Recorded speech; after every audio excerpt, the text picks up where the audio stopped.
ગુજરાતીઓ જ્યાં વસે ત્યાં વેપાર લાવે, ગુજરાતીઓ જ્યાં ત્યાં થાય વિકાસ. ગુજરાત રાજ્યની સ્થાપનાને 66 વર્ષ થઈ ગયા છે. આ 66 વર્ષ દરમિયાન શિક્ષણ, આરોગ્યથી લઈને તમામ ક્ષેત્રમાં ગુજરાત ખૂબ આગળ વધ્યું છે. ગુજરાતના વિકાસમાં કોણે શું ફાળો આપ્યો અને ગુજરાતમાં હાલ શું પરિસ્થિતિ છે, ગુજરાત કેટલું બદલાયું છે, તે વાત કરીએ આજના ડેલી ડોઝમાં.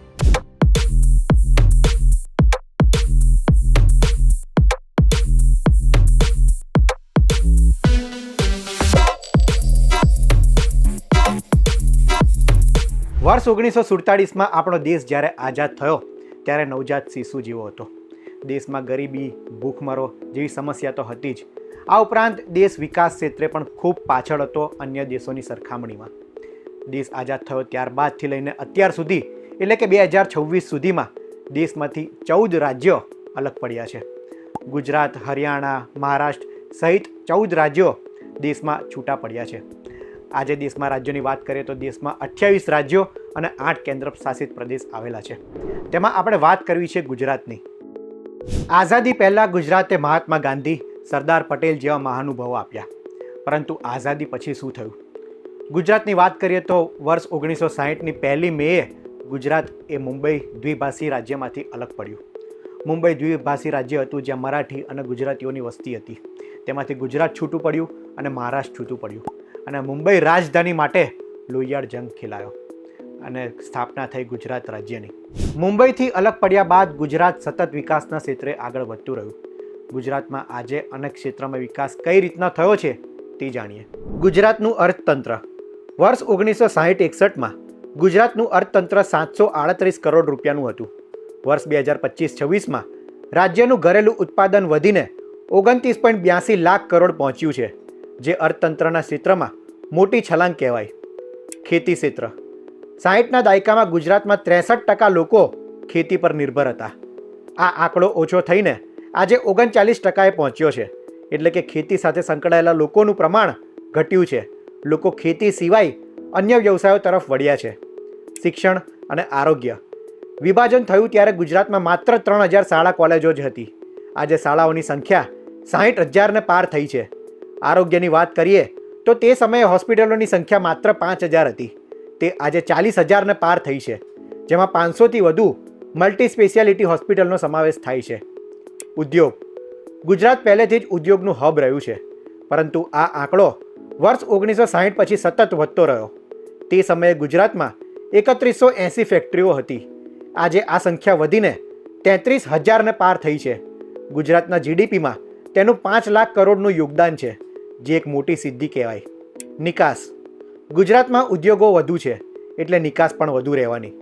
તે સમયે ગુજરાતમાંથી મુખ્યત્વે મસાલા, હસ્તકલાની વસ્તુઓની નિકાસ થતી હતી. આજે 100થી વધુ વસ્તુઓની નિકાસ 189 દેશોમાં થાય છે. શહેરીકરણ. ગુજરાતની સ્થાપના બાદથી શહેરીકરણ સતત વધતું રહ્યું.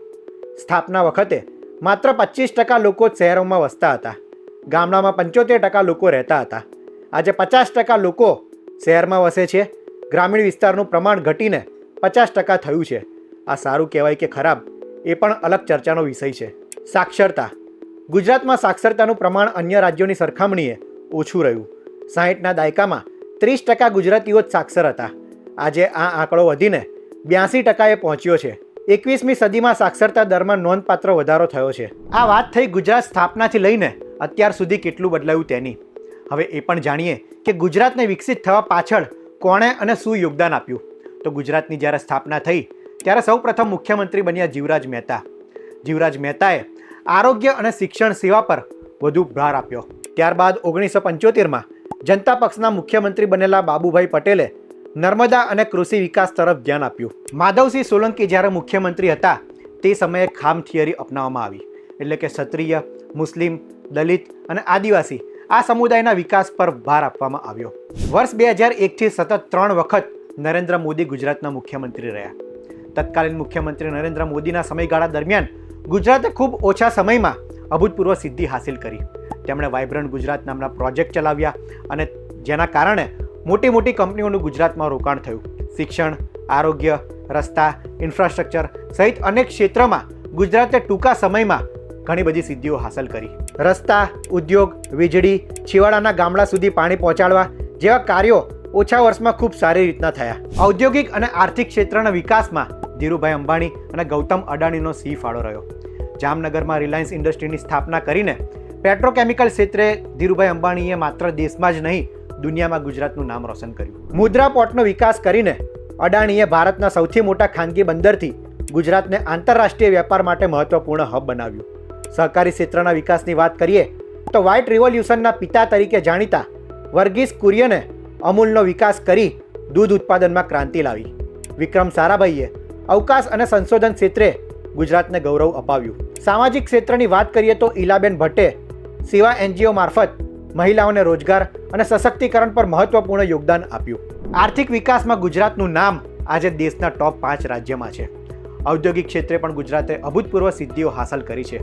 આ ઉપરાંત કૃષિ, આરોગ્ય સહિતના તમામ ક્ષેત્રે ગુજરાતની ગણના આજે દેશના ટોપ 5 રાજ્યમાં કરવામાં આવે છે. એટલે કે ગુજરાત એ દેશનું આજે એક વિકસિત રાજ્ય બન્યું છે. આગળ પણ ગુજરાતનો વિકાસ વેગવંતો બની રહે તે સાથે સૌને જય જય ગરવી ગુજરાત.